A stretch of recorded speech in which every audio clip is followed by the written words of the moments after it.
So today I'm going to show you how to make these delicious and easy caramel baked apples. Look how gorgeous they are. They come together quickly and you can feel really good about eating them because they're so wholesome.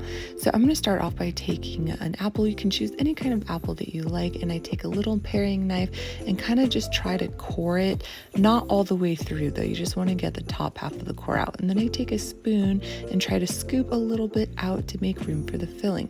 So you want it to look just like this. Then I'm going to add it to a baking dish and set it aside. Now for the filling, I'm just going to take 1 tablespoon of chopped pecan and I'm going to pit and chop a date just like that.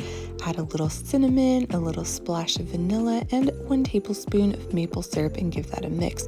Then I'm going to fill the apple with that filling. I'm going to add a cup of water to the dish and pop it in the oven at 375 for 30 to 40 minutes. And that's it.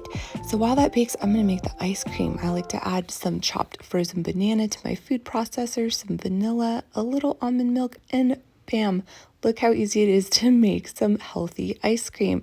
Then I add that to the baked apple that I add a little more maple syrup to, and voila, look how easy that came together.